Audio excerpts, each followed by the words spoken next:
फार मोठा भक्त आहे. ज्या ज्यावेळेस वेळ मिळेल त्यावेळेस येऊन साईंचा आशीर्वाद घेत असतो. हे नक्कीच आहे की या निवडणुकी अगोदरसुद्धा येऊन बाबांचं दर्शन घेतलं होतं आणि आजही मी आज निवडणूक झाल्यावर एवढं अभूतपूर्व प्रेम परळी वैद्यनाथ मतदारसंघातील जनतेने आणि महाराष्ट्राच्या जनतेने महायुतीवर या ठिकाणी केलं. त्यामुळे स्वाभाविक आपल्या मनातली जी श्रद्धा असते त्या श्रद्धेपोटी आज बाबांचं दर्शन घेऊन आशीर्वाद मागितला आणि कायम जनसेवेची जी सेवा करण्यासाठी सामर्थ्य, बळ, सत्सद्विवेक, बुद्धी ह्या सगळ्या गोष्टी लागतात तेच साईबाबांकडे या ठिकाणी मागितलं. सकाळी तुम्ही फडणवीसांची पण भेट घेतली, काय सदिच्छा भेट होती, काय माझी आता जशी इथं जसं त्या देवेंद्र भाऊची भेट कायम होती, नेहमी होते. आज सहज काही एक दोन महत्त्वाचे राजकीय विषय चर्चा करायची होती ते बोललो आणि निघालो. शिंदेंनी मुख्यमंत्री पदाचा दावा सोडल्यानंतर गृह खातं शिंदे गटाकडे जाण्याची शक्यता आहे. आणखी त्याच्यात जे जे प्रश्न विचारायला सांगितले ते विचारून घ्या एकदाच. टप्प्याटप्प्याने विचारा. या बाबतीमध्ये सर्व वरिष्ठ नेते आमचे बसलेत. आदरणीय आमचे राष्ट्रीय अध्यक्ष दादा चर्चेत आहेत, आदरणीय एकनाथरावजी शिंदेसाहेब आहेत आणि भारतीय जनता पार्टीसुद्धा सर्व नेते त्या ठिकाणी चर्चा करत आहेत. त्यामुळं या बाबतीमध्ये महायुतीच्या सर्व नेत्यांनी एकत्रित मिळून जे काही निर्णय घेतील तो निर्णय सर्वांना मान्य असेल. सगळ्यात चर्चेत विषय सध्या EVM बाबत शंका उपस्थित केली जाते. 5 नंतर मतांची टक्केवारी कशी वाढली, 1,38,000 मते कशी पडली, अशा अनेक बघा, म्हणजे तुम्ही ज्यावेळेस लोकसभेत जिंकता त्यावेळेस तुम्हाला कुणी जिंकवलं तर जनतेने.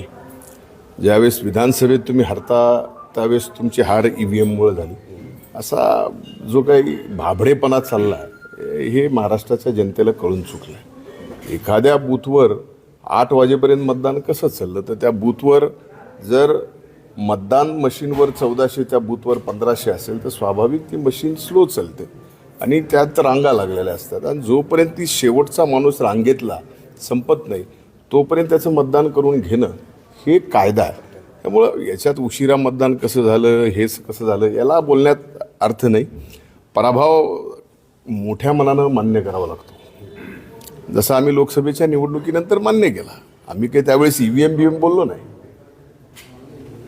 मोठ्या मनानं आम्ही स्वीकारलं. त्याच्यानंतर परत जनसेवा केली आणि जनसेवेतून आज अभूतपूर्व यश महाराष्ट्राच्या मायबाप जनतेने या ठिकाणी महायुतीला दिलं आणि ते यश जे दिलं गेलं आहे ते सुद्धा विरोधकांनी, महाविकास आघाडीच्या लोकांनी मोठ्या मनाने आम्हाला यश दिले ते कबूल करावं.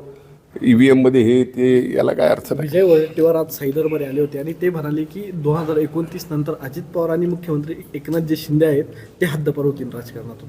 कधी? आज सकाळी विजय वडेट्टीवारांनी स्टेटमेंट केलेलं आहे की 2019ला भाजपचे 19ला नेमकं साल ठरवा.